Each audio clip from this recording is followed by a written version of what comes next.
Hola, mi nombre es Rubén Caballero y hoy les voy a narrar la segunda parte del color que cayó del cielo de H.P. Lovecraft, también traducido como el color que cayó del espacio, el primer relato que leí de Lovecraft.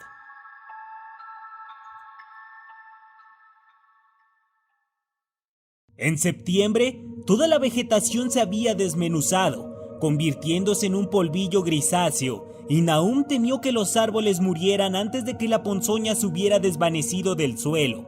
Su esposa tenía ahora accesos de furia, durante los cuales profería unos gritos terribles, y Nahum y sus hijos vivían en un estado de perpetua tensión nerviosa. No se trataban ya con nadie, y cuando la escuela volvió a abrir sus puertas, los chicos no acudieron a ella. Fue Amy, en una de sus raras visitas, quien descubrió que el agua del pozo ya no era buena. Tenía un gusto endiablado que no era exactamente fétido ni exactamente salobre, y Amy aconsejó a su amigo que excavara otro pozo en las tierras altas para utilizarlo hasta que el suelo volviera a ser bueno. Sin embargo, Nahum no hizo el menor caso de aquel consejo, ya que había llegado a impermeabilizarse contra las cosas raras y desagradables. Él y sus hijos siguieron utilizando la teñida agua del pozo, bebiéndola con la misma indiferencia con que comían sus escasos y mal cocidos alimentos y con que realizaban sus improductivas y monótonas tareas a través de unos días sin objetivo. Había algo de estólida resignación en todos ellos, como si estuvieran en otro mundo entre hileras de anónimos guardianes hacia un lugar familiar y seguro. Thaddeus se volvió loco en septiembre. Después de una visita al pozo, había ido allí con un cubo y había regresado con las manos vacías, encogiendo y agitando los brazos y murmurando algo acerca de los colores movibles que había allí abajo. Dos locos en una familia representaban un grave problema, pero Nahum se portó valientemente.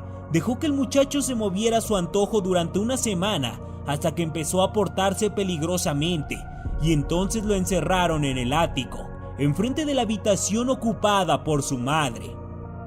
El modo como se gritaban el uno al otro, desde detrás de sus cerradas puertas, era algo terrible, especialmente para el pequeño Merwin, que imaginaba que su madre y su hermano hablaban en algún terrible lenguaje que no era de este mundo.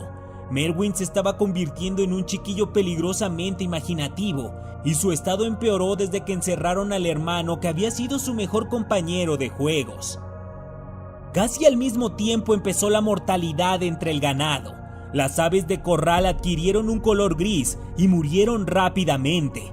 Los cerdos se engordaron desordenadamente y luego empezaron a experimentar repugnantes cambios que nadie podía explicar.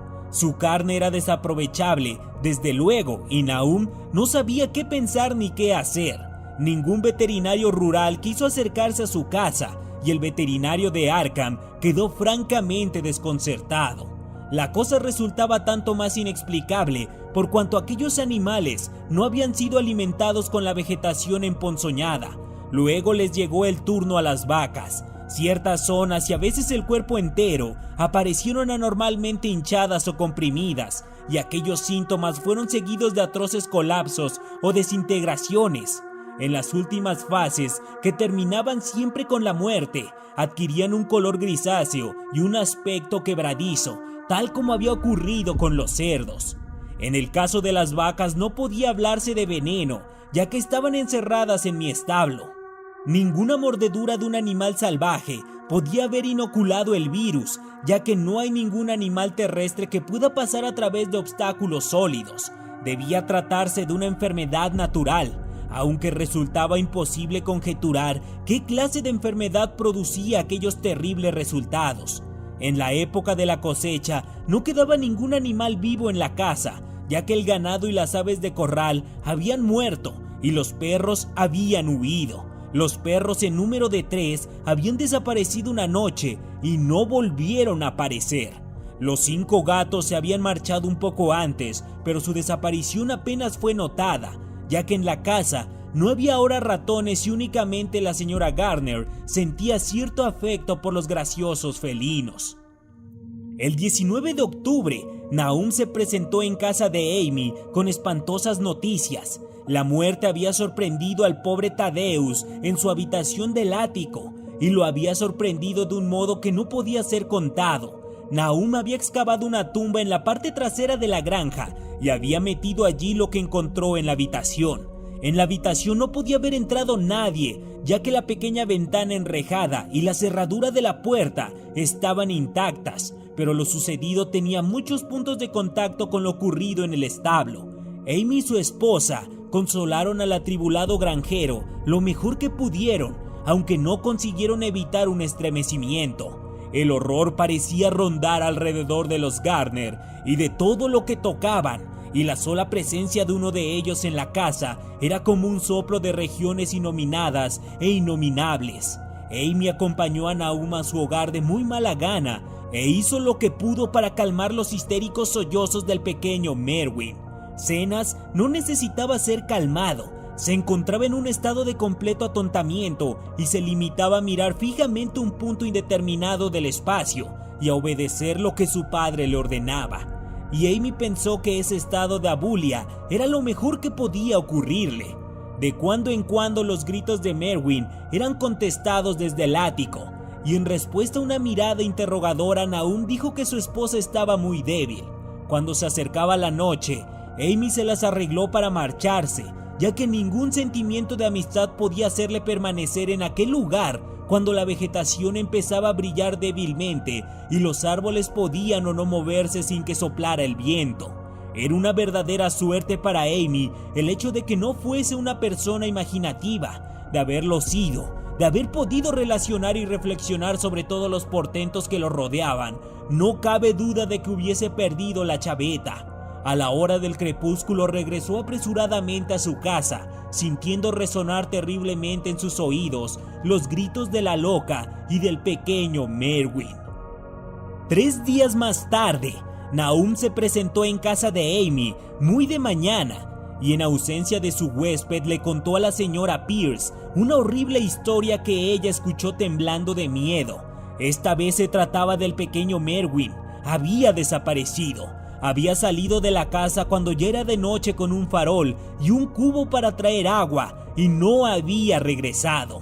Hacía días que su estado no era mal y se asustaba de todo. El padre oyó un frenético grito en el patio, pero cuando abrió la puerta y se asomó, el muchacho había desaparecido. No se veía ni rastros de él y en ninguna parte brillaba el farol que se había llevado. En aquel momento, Nahum creyó que el farol y el cubo habían desaparecido también, pero al hacerse de día y al regreso de su búsqueda de toda la noche por campos y bosques, Nahum había descubierto unas cosas muy raras cerca del pozo.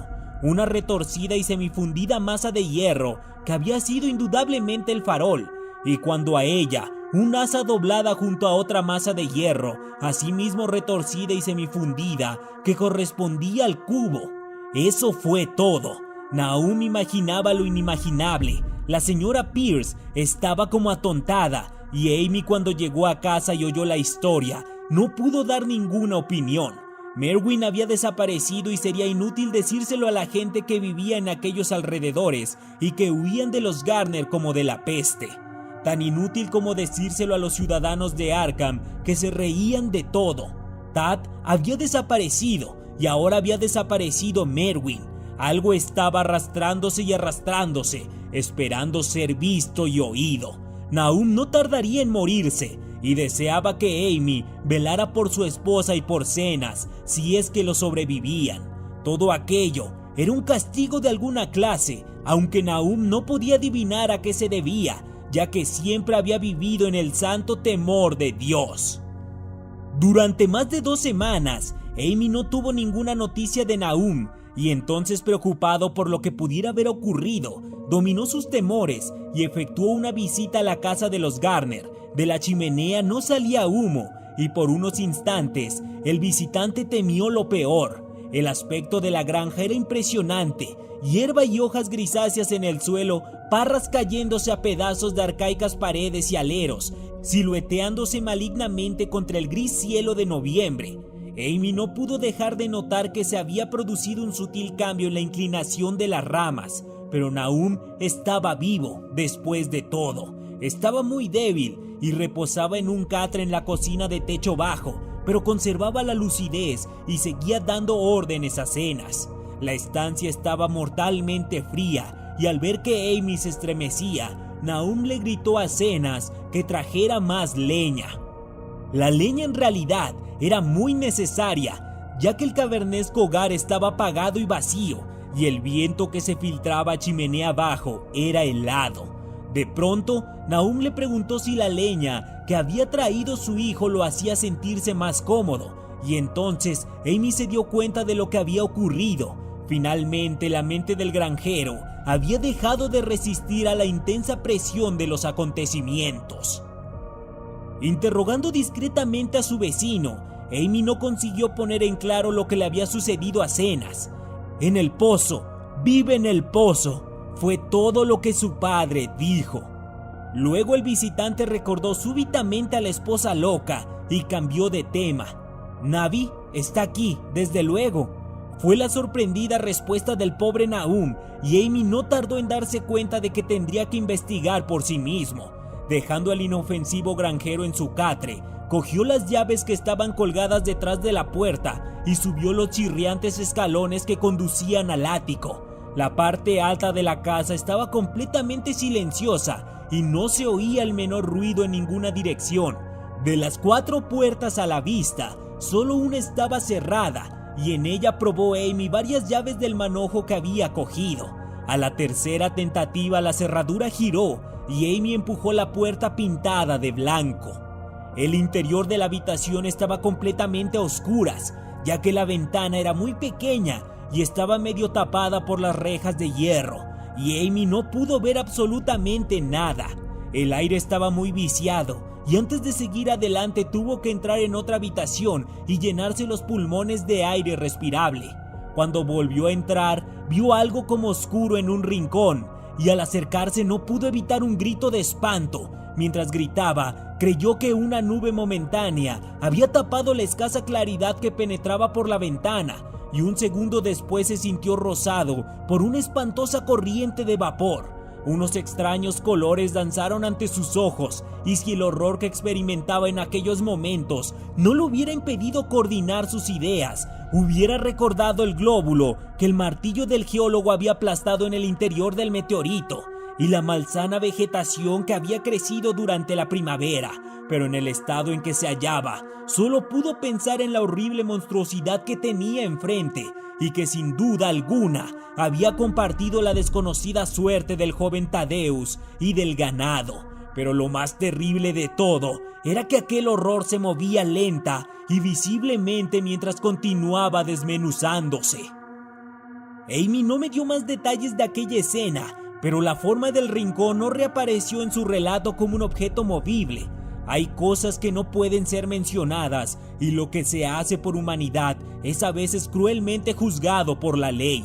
Comprendí que en aquella habitación del ático no quedó nada que se moviera, y que no dejar allí nada capaz de moverse debió de ser algo horripilante y capaz de acarrear un tormento eterno. Cualquiera, no tratándose de un estólido granjero, se hubiera desmayado o enloquecido, pero Amy volvió a cruzar el umbral de la puerta pintada de blanco y encerró el espantoso secreto detrás de él. Ahora debió ocuparse de Nahum. Este tenía que ser alimentado y atendido y trasladado a algún lugar donde pudiera cuidarlo. Cuando empezaba a bajar la oscura escalera, Amy oyó un estrépito debajo de él. Incluso le pareció haber oído un grito y recordó nerviosamente la corriente de vapor que lo había rozado mientras se hallaba en la habitación del ático. Oprimido por un vago temor, oyó más ruidos debajo suyo. Indudablemente estaban arrastrando algo pesado, y al mismo tiempo se oía un sonido todavía más desagradable, como el que produciría una fuerte succión. Sintiendo aumentar su terror, pensó en lo que había visto en el ático. ¡Santo cielo! ¿En qué fantástico mundo de pesadilla había penetrado?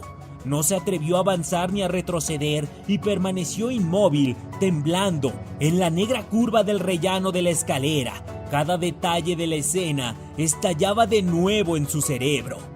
De repente se oyó un frenético relincho proferido por el caballo de Amy, seguido inmediatamente por un ruido de cascos que hablaba de una precipitada fuga. Al cabo de un instante, Caballo y Calesa estaban fuera del alcance del oído, dejando al asustado Amy inmóvil en la oscura escalera. La tarea de conjeturar qué podía haberlos impulsado a desaparecer tan repentinamente. Pero aquello no fue todo. Se produjo otro ruido fuera de la casa, una especie de chapoteo en el agua. Debió de haber sido en el pozo.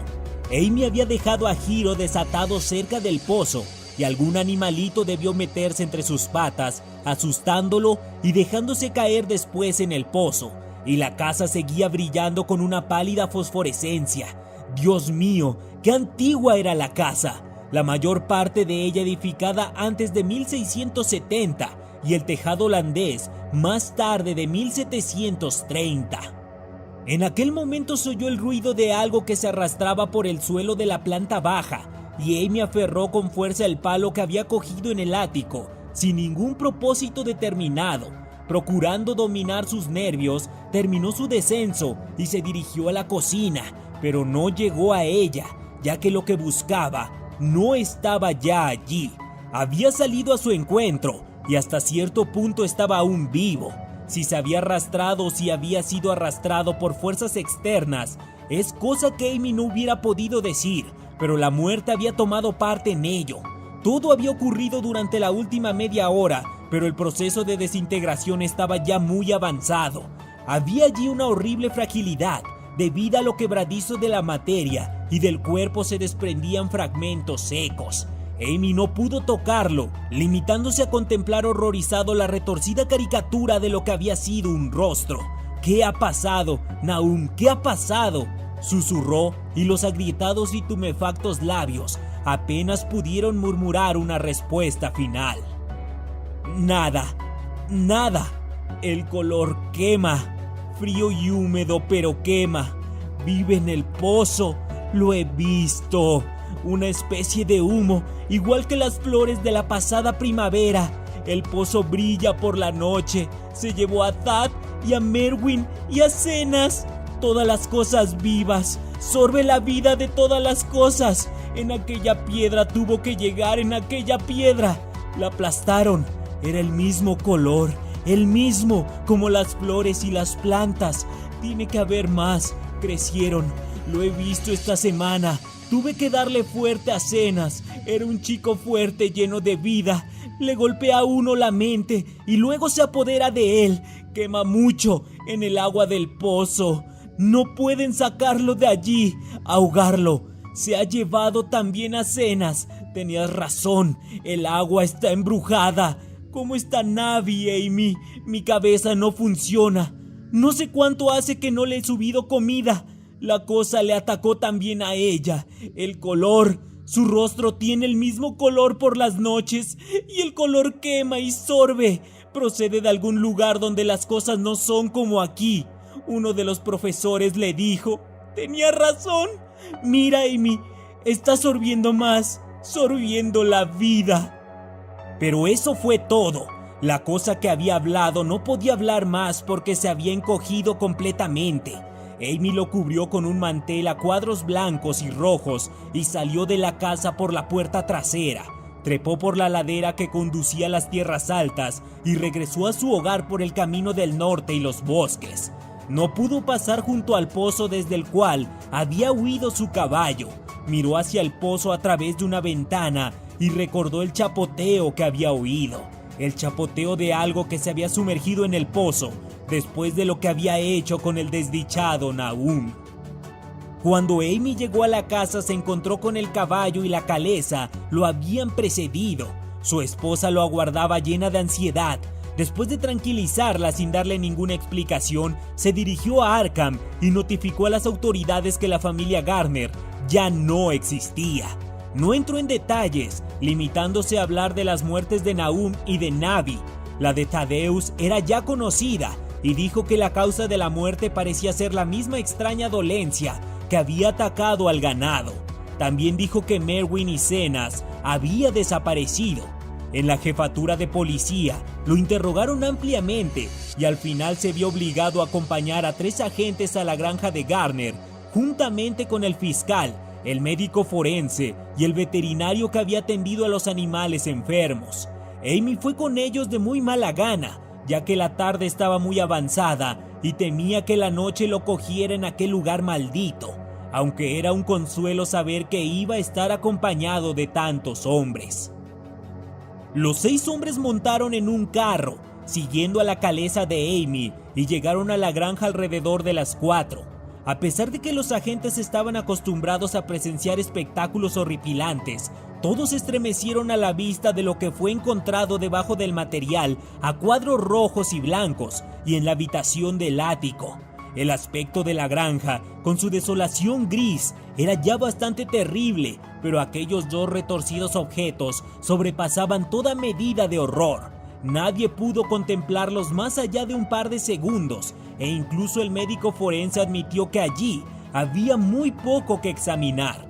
Podían analizarse unas muestras desde luego, de modo que él mismo se encargó de agenciárselas, y al parecer aquellas muertes provocaron el más inextricable rompecabezas con que se enfrentara nunca el laboratorio de la universidad. Bajo el espectroscopio, las muertes revelaron un espectro desconocido, muchas de cuyas bandas eran iguales que las que habían revelado el extraño meteoro al ser analizado. La propiedad de emitir aquel espectro se desvaneció en un mes, y el polvo consistía principalmente en fosfatos y carbonatos alcalinos. Amy no les hubiera hablado del pozo de haber sabido que iban a actuar inmediatamente. Se acercaba la puesta de sol y estaba ansioso por marcharse de allí, pero no pudo evitar el dirigir miradas nerviosas al pozo, cosa que fue observada por uno de los policías, el cual lo interrogó. Amy admitió que Nahum había temido algo que estaba escondido en el pozo, hasta el punto de que no se había atrevido a comprobar si Merwin o Zenas se habían caído dentro. La policía decidió vaciar el pozo y explorarlo inmediatamente, de modo que Amy tuvo que esperar temblando mientras el pozo era vaciado cubo a cubo. El agua hedía de un modo insoportable y los hombres tuvieron que taparse las narices con sus pañuelos para poder terminar la tarea. Menos mal que el trabajo no fue tan largo como habían creído, ya que el nivel del agua era sorprendentemente bajo. No es necesario hablar con demasiados detalles de lo que encontraron. Merwin y Zenas estaban allí los dos, aunque sus restos eran principalmente esqueléticos. Había también un pequeño cordero y un perro grande en el mismo estado de descomposición aproximadamente, y cierta cantidad de huesos de animales más pequeños. El lino del fondo parecía inexplicablemente poroso y burbujeante, y un hombre que bajó atado a una cuerda y provisto de una larga pértiga se encontró con que podía hundir la pértiga en el fango en toda su longitud sin encontrar ningún obstáculo. La noche se estaba echando encima y entraron en la casa en busca de faroles. Luego, cuando vieron que no podían sacar nada más del pozo, volvieron a entrar en la casa y conferenciaron en la antigua sala de estar, mientras la intermitente claridad de una espectral media luna iluminaba a intervalos la gris desolación del exterior. Los hombres estaban francamente perplejos ante aquel caso y no podían encontrar ningún elemento conveniente que relacionara las extrañas condiciones de los vegetales, la desconocida enfermedad del ganado y de las personas, y las inexplicables muertes de Merwin y Zenas en el pozo. Habían oído los comentarios y las habladurías de la gente desde luego, pero no podían creer que hubiese ocurrido algo contrario a las leyes naturales. Era evidente que el meteoro había emponzoñado el suelo, pero la enfermedad de personas y animales que no habían comido nada crecido en aquel suelo era harina de otro costal. ¿Se trataba del agua del pozo? Posiblemente. No sería mala idea analizarla, pero ¿por qué singular locura se habían arrojado los dos muchachos al pozo? Habían actuado de un modo muy similar y sus restos demostraban que los dos habían padecido a causa de la muerte quebradiza y gris. ¿Por qué todas las cosas se volvían grises y quebradizas?